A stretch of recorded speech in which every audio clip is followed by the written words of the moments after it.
తెలంగాణలో double engine సర్కార్ తేవడమే లక్ష్యంగా పనిచేస్తామన్నారు భారతీయ జనతా పార్టీ నాయకులు. కొత్త అధ్యక్షుడి నాయకత్వంలో పార్టీని గ్రామ స్థాయిలోకి బలంగా తీసుకెళ్లాలని నిర్ణయించారు. అధికార పార్టీని ప్రశ్నిస్తూనే 10 ఏళ్ల బీఆర్ఎస్ తప్పిదాలు ఎండగడతామన్నారు. విభేదాలు పక్కకు పెట్టి అందరూ ఒక్కతాటిపై నిలబడి మోడీ నాయకత్వాన్ని బలపరుస్తామన్నారు. ఇక పూర్తి వివరాల్లోకి వెళ్తే పాత అధ్యక్షుడు కొత్త అధ్యక్షునికి పార్టీ జెండా ఇయ్యంగానే జోస్ తోట ఊపిండు. పార్టీని కూడా ఇంతే రువాడిగా నడిపిస్తా అని సన్మానాలు సత్కారాలు జోరుగా జరిగినాయి రామచంద్రరావు సార్కు. రాష్ట్ర శాసనసభ పైన కాషాయ జెండా ఎగరడమే ఏకైక లక్ష్యంగా ముందుకెళ్లాలి. ఒక మిసైల్ అన్న రామచంద్రరావు గారు, ఒక మిసైల్. మన లక్ష్యం ఈ తెలంగాణ రాష్ట్రంలో మోడీ రాజ్యం, రామరాజ్యం రావాల్సిందే. గొల్లకొండ కిల్ల మీద కాషాయ జెండా ఎగరాల్సిందే.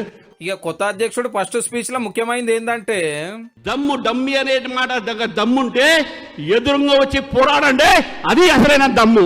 క్రిమినల్ అడ్వకేట్ తప్పుడు ప్రచారాలు చేస్తే వాళ్ళ మీద కూడా క్రిమినల్ కేసేసి తప్పకుండా జైలుకు పంపిస్తుంది. కానీ సార్కు 1.25 లక్ష సవాళ్ళు ఉన్నాయి. ఫస్ట్ పార్టీలనే సారు ప్రెసిడెంట్ సీట్లకు ఎక్కక ముందే సీనియర్ ఎమ్మెల్యే రాజాసింగ్ సార్ పార్టీకి పదవికి రాజీనామా పెట్టి రామ్ చెప్పే తెలంగాణలో బీజేపీ రావద్దు అనేవాళ్ళు చాలా జమ అయిపోయినారు. పెద్దోళ్ళు మీ పార్టీకి దండం, మీకు దండం అని ఒక లవ్ లెటర్ ఇచ్చి వెళ్తున్నాం. జై శ్రీరామ్. ఒక పార్టీ ఎమ్మెల్సీగా గెలిచిండు కానీ సిటీ లీడర్ కిందనే గుర్తింపు ఉంది ఇప్పటిదాకా. సీనియర్లు జూనియర్లు కొత్తోళ్ళను పాతోళ్ళని కలుపుకపోవడు అంత అల్క ఏం కాదు. ఆల్రెడీ గ్రూపులు తయారైనాయి బీజేపీలో కూడా.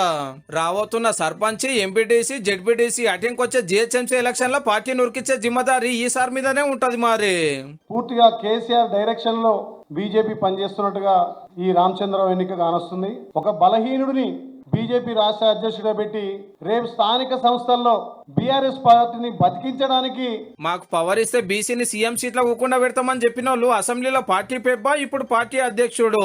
2 ముఖ్యమైన పదవులు ఓసీలకే ఇస్తే అదొక రచ్చ కాబట్టి. బీజేపీ అంటే బహుజనుల జూటా పార్టీ బీజేపీ. మేము కూడా హిందువులమే, కానీ బీజేపీలో బీసీ హిందువులకు ఒక న్యాయం, అగ్రకులాల హిందువులకు ఒక న్యాయం జరుగుతున్నది. ఇవాళ ముచ్చట ఎట్లున్నా తెలంగాణలో డబుల్ ఇంజిన్ సర్కార్ తెస్తానికి రామచంద్రరావు సార్ రాజకీయము పంతనం ఎట్లుంటుందో చూడాలి మరి.